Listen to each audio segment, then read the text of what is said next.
Salut les trackers, une nouvelle vidéo qui fait suite à une première vidéo qu'on avait fait avec Sandrine et Yann pour leurs préparatifs avant d'aller sur le Tour du Mont Blanc, avant d'aller faire le Tour du Mont Blanc.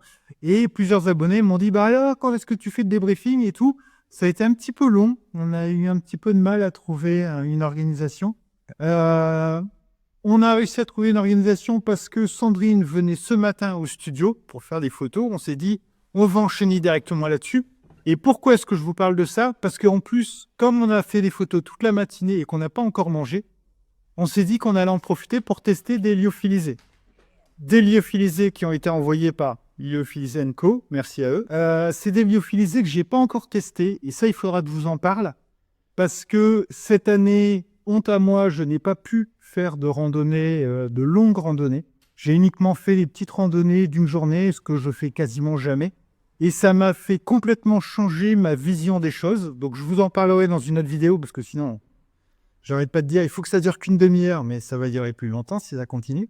Donc, on va essayer de ne pas parler la bouche pleine, mais en fait, on va tester 3 ou 4 lyophilisés. C'est une toute nouvelle marque que Lyophilisé & Co. diffuse, qui s'appelle Leader Outdoor. On va vous faire un petit retour. Alors, on n'est pas en pleine randonnée, dans le froid, sous le chaud. On est bien tranquillement dans nos pilotes. Mais voilà, on va tester ça. On sera 3 à tester, plus Clémence qui est derrière la caméra, qui va aussi tester. Et on vous donnera notre retour par rapport à ça. Donc, dans ce qu'on a choisi, il y a le chicken tikka masala, il y a le champignon porcini risotto 1000, il y a le chili con carne 1000 et il y a le chicken pasta 1000. Il y a plein d'autres goûts, on ne peut pas tout tester. À chaque fois, on doit mettre entre 3, 3,5 et 4 décilitres. On va pas le faire comme si on était en rando pour faire genre... je suis en rando, je mets la tente, je mets un bivouac. Non, on est en studio, donc on va juste faire chauffer de l'eau et on va tester ça. Et on vous donnera à la fin de la vidéo notre petit retour, ou pendant que on parle, on vous donnera notre retour. Alors, on attaque. Première question, c'était comment ce TMB? C'était génial. Bien. Ah, c'était vraiment bien. Vous attendiez vraiment à ça en termes de beauté ou de difficulté ou... Au niveau paysage, j'ai pris une bonne claque. C'était vraiment très très sympa. Au niveau difficulté, oui, c'est quand même costaud. Bon, ouais. Sandrine? Voilà, pour ma part, moi en premier, c'était très dur.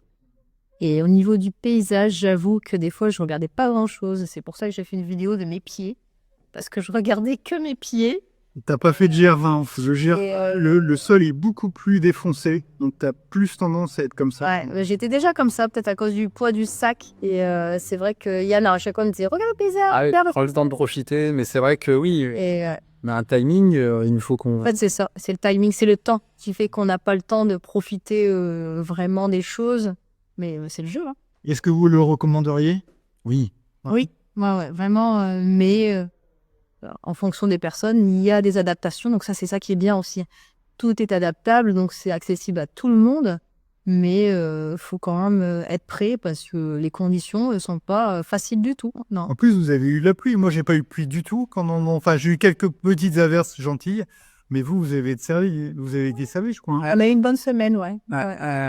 Notamment une nuit qui était très costaud. Et puis après, en journée, on a dû sortir les ponchos et puis se protéger pour pas avoir la totalité du sac trempé. La nuit en question, c'est la nuit dans laquelle vous avez bivouaqué dans une... Non, c'est encore la nuit d'avant. Non, c'est où tu c'était à la nuit, la deuxième. la croix du bonhomme, je crois. Oui. Ouais, c'est ça, au col de la croix du bonhomme, et où on est arrivé, on a juste eu le temps de s'installer, reprendre des réserves d'eau, commencer à faire à manger, et à la fin du repas, ça a commencé à tomber. Et ça a été crescendo. Et On n'a pas le choix. je pense que vers C'est urgent. minuit, 1h du mat, on entendait que ça bougeait dans les tentes. On s'est réveillé. Et là, c'était la tente, c'était un waterbed. On se sentait sous l'eau, la tente, l'eau qui passait. On avait vraiment un coussin d'eau, tellement le volume d'eau, on était sur de l'herbe. Heureusement, légèrement en pente. Pas beaucoup, mais bon, donc ça s'est coulé. Mais on a, là pour le c'est une cuvette. Non. On avait mis des pierres sur les côtés pour poser nos trucs. Donc du coup, ça fait une petite rétention d'eau. Donc on en a bougé certaines, mais finalement c'était génial parce que ça nous a permis de mettre le sac, les chaussures un peu en hauteur, qui étaient aussi dans des sacs. Or finalement, globalement, on n'a pas eu de dégâts.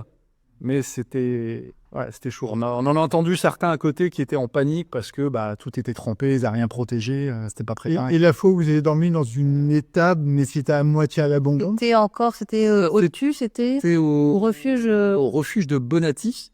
Et là, c'est pareil, on nous a arrêtés encore une fois, donc vers 18h, donc on avait encore 3 heures de marche. Et là, des gens, papy, tout ça, nous a dit non, vous revoyez les bails, pas le choix. Donc on n'a pas eu le choix de s'arrêter où on pouvait et on a trouvé cette vieille grange. Une bergerie, ouais. Un fest. C'était l'horreur.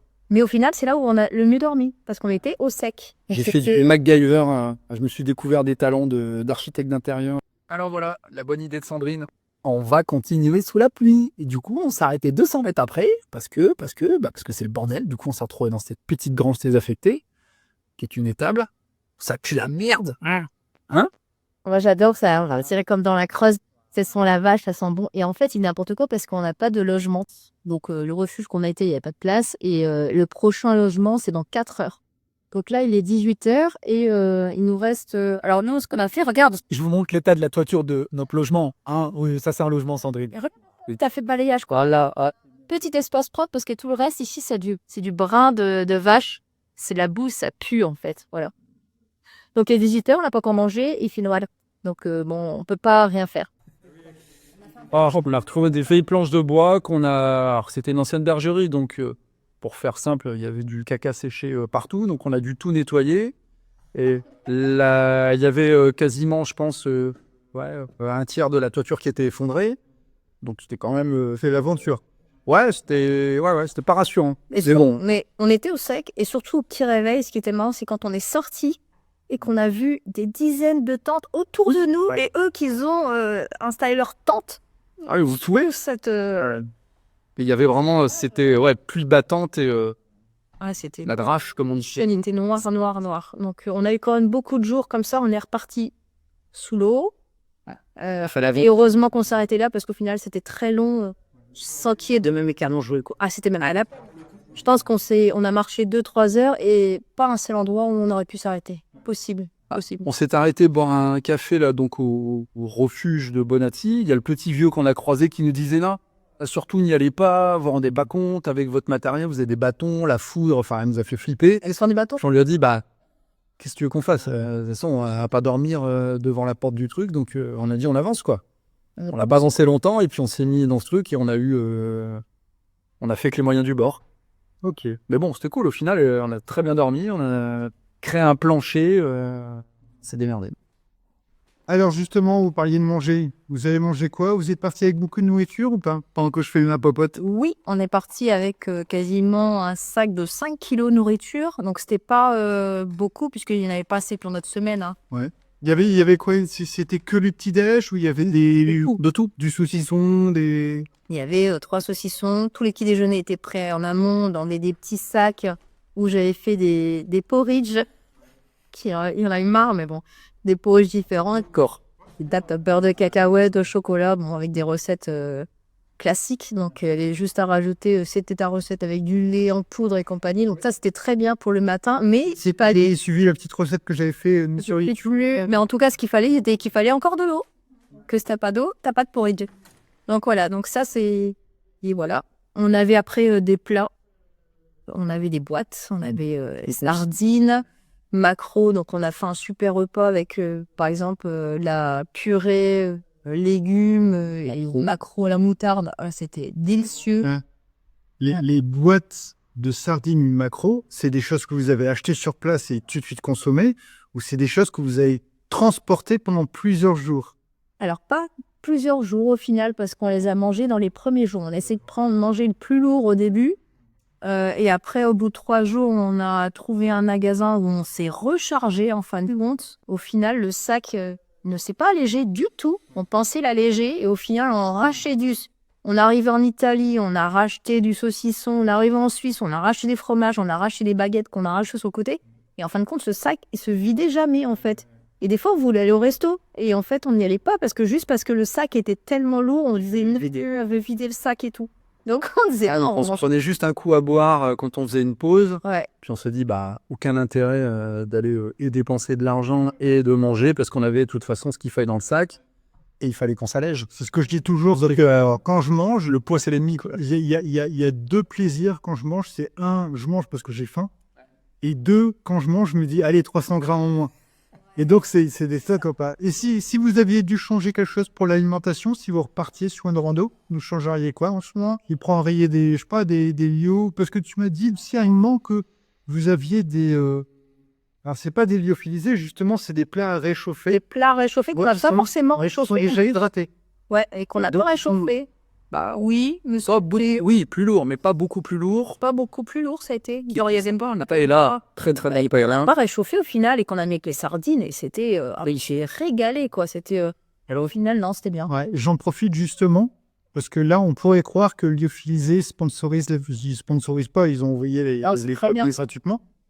Mais on en a discuté et tu as dit que tu n'étais pas hyper fan de Lio parce qu'il faut trouver de l'eau. Et pourquoi est-ce que pour toi c'est le même cas? Si. Parce que pour moi, c'est pas vraiment un problème parce que j'ai tellement l'habitude que quand je marche, je sais que je vais faire mon plein à 17h, 18h, voire à 18h, je m'arrête, il y a de l'eau, je bois beaucoup, je fais mes lios, je fais ma vaisselle et je remarche encore 2 heures. Et je sais que pour des personnes qui n'ont pas forcément l'habitude de bien gérer l'eau, qui ne savent pas s'ils vont en trouver, parfois tu arrives à 19h, 20h, tu vois un lieu de bivouac, il te reste seulement 25 centilitres et tu dis, je fais comment? Alors je pense qu'on n'avait pas pris assez de quantité de contenants. Ah d'accord. Nous, on avait pris que ça pour nous deux. Ouais, en effet. Moi, j'avais cette bouteille-là que je remplissais dans mon sac, c'était la gourde de secours ou pour faire la nourriture. Ça, c'était pour la filtrante. Donc celle-là, si elle était finie, on remplissait. Le problème, c'est que Yann est un gros consommateur d'eau, donc sa gourde était toujours terminée en fin de compte. La mienne en permanence pleine dans mon sac. Donc ça, c'était un problème aussi. Mais ça fait que, en fait, je pense que c'est ça le problème. C'est qu'on n'avait pas assez de quantité chacun sur soi d'eau. Après, moi, je me suis vite rendu compte, à contrario du GR20, qu'il y avait très facilement possibilité de trouver de l'eau. Tu nous l'avais dit avant de partir, donc pour le coup, pas de problématique d'eau. Il y a peut-être une fois où on a attendu encore quelques heures de marche avant d'en trouver, mais globalement, sur l'ensemble du séjour, ça n'a pas été un souci. Donc oui, je buvais parce que je savais qu'il n'y avait pas de souci. J'y pense parce qu'on a mis la carte justement du TMB là sur la table. Moi, ce que je fais, je sais pas si vous avez fait pareil, c'est parfois je m'arrête le midi pour manger, faire ma sieste et tout. Et souvent, je regarde plus ou moins la distance que je vais faire parce que j'aime bien m'arrêter un peu avant un village, 5-6 km avant un village, tout ça. Et très souvent, je regarde s'il n'y a pas des cours d'eau. Et je me dis, je fais un pari. Alors, parfois, c'est des paris risqués, mais je me dis, allez, je repars que avec 1 litre. Et je sais qu'apparemment, dans 10 ou 15 bornes, je vois un ruisseau. Il y a des chances pour que je puisse me ravitailler. Ou je me suis renseigné avant. Est-ce que vous avez fait ça? Est-ce que vous partiez en disant, on prend un de nuggets où on verra? Bon, on l'a pas spécialement géré comme ça. Si, c'est. Nous, on a utilisé ce petit bicard, tour. Ça, c'était vraiment indispensable. C'est-à-dire qu'on l'avait tout le temps. Il était au bord du sac et on l'ouvrait tout le temps. Quoi, vraiment, ce truc-là, on a fait nos petits points, nos petits repères. On savait. Après, il y a eu par rapport à toi, mais je veux dire, c'est vrai que ce bouquin-là, c'est indispensable. Et pour la gestion de l'eau, on l'a pas spécialement géré comme ça, non. Vous repreniez un plein. Et Ouais. De toute façon, comme disait Sandrine, elles sont pas non plus énormes en contenance, donc ça rajoutait forcément du poids. Mais Et là, ça fait combien ce que vous aviez pour vous deux au total? Là, il litre, 1 litre. Là, il fait litre. Ouais. 1 litre, 1 litre. Après, on a pris des coquillettes. Les coquillettes, c'était la vie, franchement. C'est ça, c'était tellement beau. au max, un peu plus d'1 litre, donc. Mais on la remplissait 2 à 3 fois par jour. Ok. Mais je veux dire, en une fois, on avait toujours que 1 kilo de plus, quoi. Le gros souci, si j'ai bien compris, le poids du sac. Le poids du sac, ça a été l'enfer dès le début. N'écoutez pas les poids qu'on va donner, parce qu'il y a, s'il y a des bons pour les marcheurs ultra légers, ils vont mourir. Ouais. Alors, vous aviez... Mon sac était 15 kilos. Et J'étais plus sur 18-20, quoi. Et malgré qu'on a vraiment fait attention. On a fait vraiment attention aux choses. Pas assez, apparemment, mais... Pas assez, mais tout ce qu'on a pris quasiment a été utilisé. Ah, ce que j'allais dire, il n'y a pas eu de choses inutiles au final. D'accord, ouais. Mais, alors, il n'y a pas eu de choses inutiles, mais est-ce qu'il y a des choses sur lesquels vous auriez pu dont vous auriez pu vous passer? Ça. Oui, on avait une de secours. Oh non, pas qu'une, Yann. Ah, toi, t'en avais pris encore une troisième de On secours. en avait chacun une dans notre sac. Qui est un peu bête. Ah oui. Qu'il aurait fallu n'avoir que celle-là, bien sûr, en route, et une de rechange. Ça peut arriver, tu la pètes ou autre. Surtout que sur le TMB, vous passez quand même par 4 ou 5, où tu peux en racheter, villes, étapes, bien sûr, villes, où vous pouvez à la limite en... Star, on aurait pu décharger. Des batteries, on en a pris trop, donc on aurait pu décharger. Vous étiez avec un panneau solaire aussi? 2 panneaux solaires, un panneau chacun, donc on aurait dû en prendre qu'un chacun. Ah, il y a des powerbank, ça suffisait pas? Ça? Mon powerbank. Ouais, mais une chacun. Je pense que moi, j'avais déjà pris 2, il en a pris un, qu'on avait 3. Ce genre de couvert, là, c'est trop lourd. Ça sert à rien. Surtout que j'avais pris ça, plus ma cuillère, mes trucs. Alors ça, c'est en bois. Ça, c'est génial. Comme ça, et me léger. Voilà. Ça sert à rien, c'est mon petit de bois. Je vais vous avouer un truc, c'est que, après, c'est Manque cuillère à la côte aussi. c'est vrai que c'est super facile de critiquer quand on en fait beaucoup. Oui. Moi, je vous avoue qu'au départ, je suis parti avec un Opinel. En plus, c'est un Black Edition qui était super beau. C'était le Opinel plaisir. J'étais content. Maintenant, je l'ai sorti ici. Mon couteau, c'est ça. Ah oui. Voilà. Qui fait couteau, qui fait paire de ciseaux, qui fait pince à épiler. Le vrai couteau suisse, quoi. Et en fait, je me suis rendu compte que pour couper le saucisson, comme on en parlait, souvent tu le coupes pas, le pain, une toute petite lame, ça suffit. Fin de compte, oui. Et je partais avec une cuillère et une fourchette. Et je me suis très vite rendu compte qu'en fait, elle est là. C'est là que je m'en suis cuillère. Et encore, c'est une cuillère civile. Hein. C'était une cuillère Bien amène. spéciale rando. Voilà. La différence de poids. Voilà. Et en fait, ça peut très bien suffire parce que jamais j'utilise de quoi où j'ai besoin d'une fourchette. Même si je mange des pâtes, ça va très bien. Bien sûr. Ça fait que au guide d'un moment, Bien. c'est vrai que ça a l'air bête, hein, mais tu gagnes 100 grammes là, 200 grammes là, et tout ça. Et ça, après, je dis pas, t'as forcément réduire, mais ça peut te laisser la place aussi pour prendre un truc plaisir où t'avais pas pris une planche pour découper le saucisson. Oui, Si. mais ça, c'est important. Voilà, on va dire que c'est la petite planche en plastique super légère. Hein. Ouais, on peut le faire sur une pierre. Et après ça. Sur un caillou. Ah ouais, pour les toilettes, c'est ton pot de chambre. Non, c'est Non. pas vrai. C'était la bassine pour... Franchement, Français pour tes lieux, pour... mes culottes, transporter de l'eau dans les rivières, faire la vaisselle. Qu'est-ce qu'on a fait après avec? Franchement, à transporter de l'eau. laver. On avait jamais été installé. Non, tu as vu, on n'avait pas d'eau. La vaisselle sale, on l'avait mis dedans. Qu'attends qu'on trouve un. J'aime bien ce système. Moi, je suis plus parti sur un système beaucoup plus petit, léger. Mais c'est vrai que c'est super On agréable. nous a dit la bassine. La petite bassine. Petite C'est bassine. pas celle-là? Non. Parce que moi, j'en ai plus grande que ça. Donc pour moi, c'est la petite. Non. T'as pris la gamelle du chien. Ouais. C'est ça ta gamelle. Ah, la gamelle, ça peut être... La gamelle du chien. Et il me semble aussi, en lampe, vous aviez quoi, frontale? Alors en lampe frontale et celle-là. Bon, très légère. Et ça nous a servi à rien. Si, le premier soir où on a dû s'installer... Bah oui, non mais... Ah oui, tu parles de celle-là. Ouais, les frontales ont servi. Voilà, Ouais. plus frontale.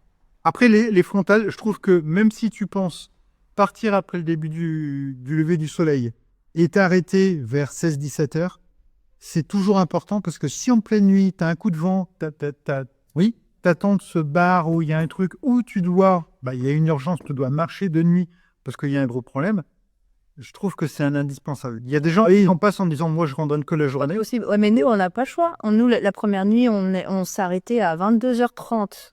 On n'a rien trouvé pour dormir, donc jusqu'à 22h, on avait bien la frontale. On a dû installer la tente avec la frontale. On n'avait pas le choix. Le premier soir, l'été... C'est même pas un choix. pas bon. En fait, on avait, à 18h, 20h, on n'avait rien pour dormir.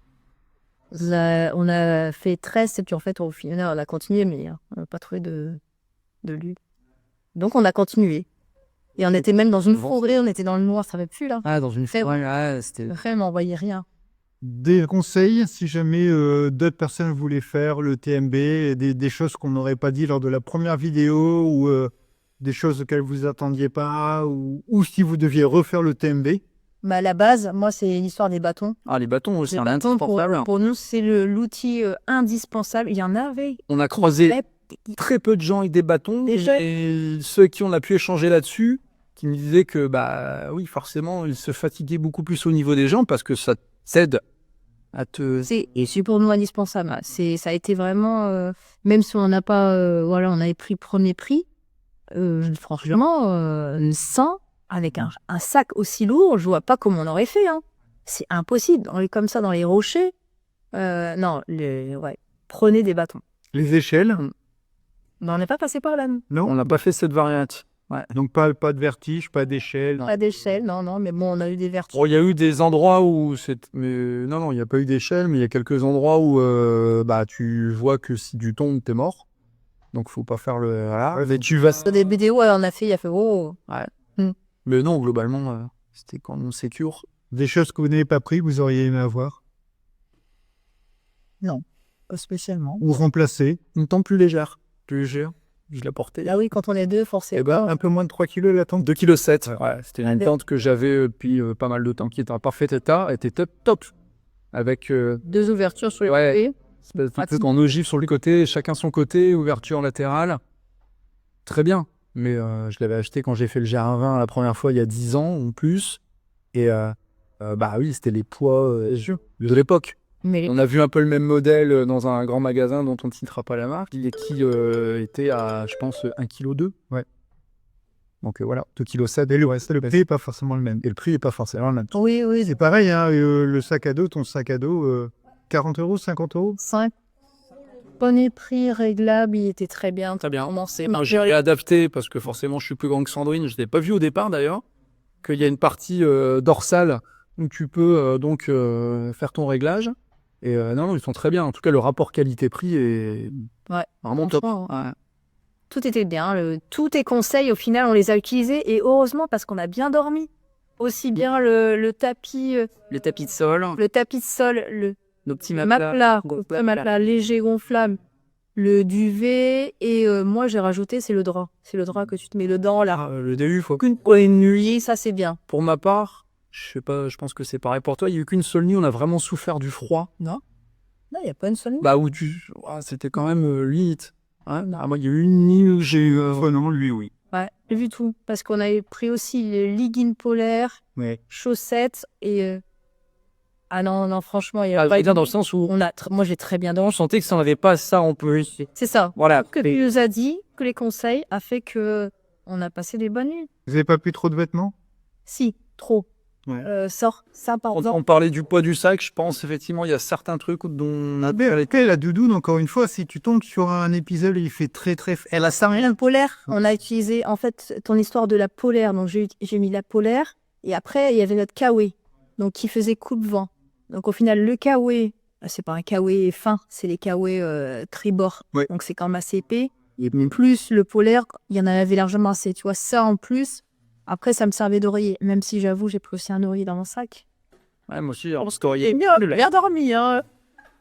Non, je pense que j'avais peut-être en trop, c'était pas non plus énorme. C'est ça. Donc 2 t-shirts de trop, j'avais 2 bermudas avec les jambes, tu sais, qui s'enlèvent sur mon pantalon bermuda, mais finalement, j'ai pu switcher l'un à l'autre. Donc, Comment non. il y avait pas tant que ça en trop, en fait. Hein. Et les chaussettes, on a pu les permuter, mais fallait que ça sèche vite, puisque nous, il a plu tous les jours à partir de 17h, 18h, il pleuvait. Ah, ça, le bonheur de remettre les chaussures trempées, quand mouillées encore le lendemain, c'est... Là, t'apprécies d'avoir, même si elles remouillent vite, des chaussettes propres. Parce que c'est compliqué après d'enchaîner la journée, mais bon, il faut. Justement, ça, voilà. t'avais peur, peut-être. Ça, c'est pour accrocher dans la tente. Et derrière, Sur le sac, ou derrière le sac à dos. top, hein. Toutes tes chaussettes, culottes, gants de toilette, nickel. Et je sais, tu vas me dire, c'est du pot en plus. Voilà. Ah oui, mais en même temps, c'était tellement pratique que voilà, ma petite guirlande de chaussettes, ça sentait la chaussette. La tente, comme tu nous avais conseillé, quand on s'arrêtait pour manger, on redéployait la tente, on séchait la tente. Voilà. Impeccable. Hein, globalement, on a... Non, on n'a pas eu de problème de pied non plus, parce qu'on a mis la crème le soir, comme tu avais dit. Donc pareil, les conseils, on les a appliqués. Le soir, petit massage de pied avec la crème, et on n'a eu rien aux pieds en fait. Malgré qu'il y a plu et des chaussures mouillées, mais qu'ils ont séché vite. Hein. On n'a pas de problème là-dessus. Donc malgré les conditions difficiles, ça reste un bon... Et toujours, toujours en short. Hein. Il n'y a pas eu de pantalon, c'est pareil. Pas de pantalon, moi j'ai mis que des shorts. Hein. Même quand il faisait froid, ça, il n'y avait pas de froid. Au froid, oui, c'est pas tant les jambes où t'en souffres. Voilà, c'est ça. Sur les hauts. Il y en a d'autres qui étaient pantalons, machin, juste en haut, comme ça. Vraiment, non, pas déconner. Eh ben, c'est cool. Voilà. C'est cool. Une petite chose à rajouter, une chose à laquelle vous n'auriez pas pensé ou une question que j'aurais pas posée? Oui, il y avait justement sur les questions de ton chien. Oui. Tu vas souvent en randonnée avec. Tu m'avais dit non, c'était trop dangereux pour le ramener là-bas. Et c'est vrai que là-bas, forcément, on en a vu plein. Plein de gens avec leurs chiens.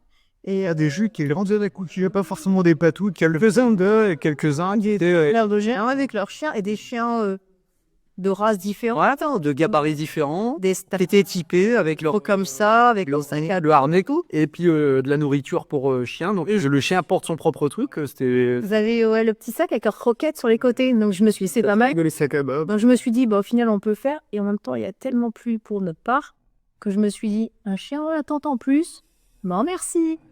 Avec les affaires, le mouillé et tout. Donc non, Je pense que le chien, enfin moi je pense d'abord au chien. Il faut que ce soit des parcours qui soient pas, tu vois, dès que tu fais les échelles, tout ça, ça peut être un peu irritant. Par contre, je pense que le chien peut être vraiment intéressant en rando d'une part, parce que tu l'aimes bien et donc avec lui. Je pense surtout à certaines personnes qui sont peureuses à l'idée de bivouaquer en disant ouais, mais si quelqu'un vient, m'agresse ou tout. Le fait là, c'est une protection. quand t'es tout seul, ouais. et puis quand tu randonnes seul et que t'as ton chien, t'es pas vraiment seul. Non, Bah oui. ouais. Mais par contre, ouais, j'imagine, dans des conditions difficiles, si tu dois passer dans des alpages où il y a des patous, et en plus il pleut, il y a de la boue et tout, et ton chien rentre, et puis lui, il va pas enlever ses chaussures avant de rentrer. Non, on l'attend. C'est limite, hein. C'est limite. Qu'il y avait quand même des vaches et tout ça, quoi, quand même. Donc, non. Ouais, donc pas avec le chien, c'est quand même mieux. Ouais, c'est pratique. Voilà. En conclusion, si vous deviez, à votre tour, donner des conseils à des abonnés qui hésitent à le faire en se disant j'ai peut-être pas la forme optimale, ou c'est peut-être compliqué, ou j'ai peur de porter un sac de 20 kilos, ou voilà, est-ce que vous auriez 2-3 petits conseils en disant Que c'est adaptable à tout le monde, puisqu'il y a des options. En fait, quand nous, on va dire qu'on a pris l'option la plus difficile, ça veut dire avec la charge, où on bivouaque et on mange en autonomie totale. Mais il y a des adaptations. Vous pouvez ne pas avoir de sac. Il y a des taxis pour les sacs. Il y a des refuges. Il y a des restaurants. Tout à fait. C'est bien un budget aussi, forcément. C'est pas l'industrie, mais c'est faisable. Mais voilà, donc tout est possible. Voilà, vous pouvez le faire en van, en voiture en bas. Il y a des parkings où les gens ils faisaient juste des escales. Donc y allez-y, ouais, il faut y aller. Vas-y, tu vois. Ouais, puis non, c'est ce que j'allais dire aussi. De toute façon, faut le faire. Après, il y a toujours moyen de trouver il y a une adaptabilité selon. On a vu des gens de tous âges différents, des gens bien plus âgés que nous. Alors, on voyait qu'il y avait l'habitude, mais voilà, c'est quand même accessible à tout le monde. Mais sur le long terme, si par contre il faut pas prévoir une semaine, il faut prévoir long terme. Fait basketer 10 facile, parce on dit c'est accessible, mais c'est très. vous l'avez fait en combien de jours? On l'a fait en 7. 7, c'est déjà pas mal. 7, c'est Surtout avec l'équipement que vous avez, le poids que vous avez, c'est le 7, mais on s'est pas arrêté. Ça veut dire qu'on enchaînait, mais voilà, pour quelqu'un, ouais, faut plus que ça. Mais ce qui me plaît aussi dans votre périple, bon, vous êtes tous les deux quand même sportifs, mais ce qui me plaît dans votre périple, c'est que vous n'êtes pas parti avec le matériel optimal, vous êtes parti avec des choses qui étaient classiques et assez lourdes. Vous l'avez quand même fait en 7 jours. On en a souffert quand même. C'est pour ça que je me dis que quelqu'un qui ose pas, parce que il voit régulièrement des créateurs de contenu dire je pars avec un sac de 8 kilos, 6 kilos, avec du super matos, on a 600 balles. Non, vous pouvez le faire avec une tente Décathlon classique. Prenez juste le temps. Faites-le en 10 jours. Prenez le temps de faire des arrêts, des pauses. Et c'est tout à fait faisable. Là, il faut que c'est un très bon message, quoi. Oui. Ah, faut pas que ce soit au détriment du côté plaisir. Tout à fait. De kiffer son truc pendant cette semaine. Voilà. Eh bien, impeccable. Encore merci pour ce débriefing. C'est top. Avec plaisir, on fera le prochain l'année prochaine d'un autre. Ah, vous avez déjà des choses prévues? On a investi dans le matériel. Maintenant, voilà. De rentrer à De Népal. Parfait. Ok, on on tire. fera là, ouais. Là. Bon, et ben maintenant, vous avez le droit de passer à table et on va tester tout ça. Alors, verdict pour celles et ceux qui sont restés jusqu'à la fin pour les différents plats. Donc, je vous rappelle, hein, on a chicken pasta 1000, porcini risotto 1000. Là, c'est un quoi? C'est un quelqu'un carné. Et on a, c'est Clémence qui est le chicken tikka masala. Votre retour? Alors, Sandrine. Moi, c'est très très bon. Donc, moi, c'est à base de riz et champignons et un peu de viande. T'as bien raison. On a tout goûté. On a goûté pas genre, il y avait que Tanflec. En fait, ils ont voulu tester dans tout, mais ce qui est très bien. Alors, Donc, non, ils sont tous très bons. Franchement, alors, on a le droit de dire les choses négatives. Alors, salement épicé, moi, ça me dérange pas. Par contre, trop salé. Et voilà, là, j'ai même pas terminé le plat. Je trouve que c'est un peu trop salé parce que moi, je sale pas mes plats du tout. Donc, c'est vrai que quelqu'un qui mange normalement, on va dire, lui, ça va lui convenir. Mais en dépannage, oui, c'est très bien. C'est très divers, des goûts. Ouais, c'est sympa. Nourrissant. Ouais. Voilà, Kylian. Bah, celui-ci, très bon. Moi, j'adore chicken. Moi, le chicken carne un peu épicé, salé. Mais oui, ça nourrit. Le tikka masala, très bon. Les pâtes que tu as devant toi, pareil, sont délicieuses. Je suis surpris en termes de qualité gustative pour du lyophilisé. Ouais. Ça donne envie de goûter les autres, limite. Clémence, tu valides chicken? Je valide complètement. Ok. Je rejoins Candiaman Sangri sur le côté ultra épicé. Après, il y a aussi du gingembre et de la cannelle dans Chicken Masala. Je pense que chicken carne et chicken masala, c'est normal, c'est soit maigri. C'est des plats qui sont comme ça. Il est pas épicé, les doux, le mien. J'en veux de ça. C'est meilleur qu'à l'acte. C'est un peu plus cher qu'à la cantine aussi. Ouais, c'est bien plus cher qu'à la cantine. Mais pour ma part, alors, on en a parlé aussi par rapport aux saucissons, aux chips et ainsi de suite. C'est vrai que moi non plus, je rajoute jamais du sel dans mes plats. Mais là, ouais. Il faut faire attention sur le fait qu'on est dans le civil, on est dans le studio, il y a la table et tout. Si je faisais un effort et que je me déshydratais, c'est vrai que je serais pas mécontent de manger du salé. Et d'ailleurs, souvent, je raconte que sur les 2 premiers jours de trek, j'arrive à manger du sucré. Et après, je veux que du salé. Et j'adore manger des chiffres, des tucs, que je mange ici. Ouais. Donc, c'est pas si mal. Encore une fois, je trouve ça très bon. Alors, le porcini risotto, C'est pour les femmes, là. ouais, c'est un peu subtil pour moi. Alors, on sent bien la verdure, ou je sais pas comment l'expliquer. Il y a du végétal. Hein. Ouais, il y a du végétal. Il y a un côté très herbe, ciboulette, ou je sais pas quoi. C'est très bon. Mais ça manque un peu de... Moi, quand j'ai beaucoup marché, j'aime bien faire un chili, blam. Même le chili con carne, je m'étais fait un chili con carne le matin au petit déjeuner, après 800 mètres de D+, ben, j'étais content d'avoir un bon chili. Déjà, c'est un truc pour moi. Alors après, il n'y a pas que moi dans la vie, donc ça tombe bien, il y a des gens qui vont pas avoir mes goûts. C'est peut-être un peu léger, et surtout, ça manque un peu des petits bouts, de la mâche, des trucs comme ça. Les pastas, chicken pasta, j'ai trouvé ça super bon. Et encore une fois, autant le chicken carne et le tikka masala, c'est normal que ce soit épicé. Oui. Je suis quand même toujours étonné. Ça reste quand même épicé. C'est pas fade. Non. Mais je rejoins ce que tu disais par rapport au fait que il faut de l'eau pour faire le lyophilisé. Ça m'est arrivé sur le GR8. Je disais, il faut de l'eau pour faire le lyophilisé. Il faut aussi de l'eau pour boire après. Parce que quand on se fait un chili con carne épicé, t'as intérêt d'avoir au moins 50 centilitres d'eau après. Aussi. Voilà. Donc, voilà. Donc, c'est vrai que, je sais pas si vous m'en rejoignez, mais encore une très bonne marque de chez Lyophilis & Co. Donc, Leader Outdoor. Vraiment très sympa. Moi, je vous conseille vraiment. Alors, je sais que ça a un certain coût, mais je vous conseille vraiment. Vous avez les restes d'eau sur place. Oui, voilà, c'est ça. Sur le GR20, vous prenez un resto le soir, alors c'est pas la même quantité, enfin encore que... On est à 25 €, hein. Il y a des gîtes où on a eu j'ai des pâtes et voilà, et un petit morceau de gâteau. Il y a des gîtes où on a super bien mangé, je pense aux lasagnes et ainsi de suite, il y a des super trucs. Mais voilà, c'est pas le même prix. Là, c'est vrai que ça fait entre 7, 8 € jusqu'à 12 € pour les doubles portions. Au final, ça va. Mais ça peut bien dépanner, ça nourrit, c'est vraiment très bon. Donc ouais, je vous conseille, c'est une marque qui est très très sympa. Et on va finir de les manger. Voilà. Encore merci à vous deux d'être venus. Et on se retrouve pour une prochaine vidéo. N'hésitez pas à mettre en commentaire si vous avez des questions, des choses sur lesquelles on ne serait pas intervenu. Et on vous retrouve dans une prochaine vidéo. Salut!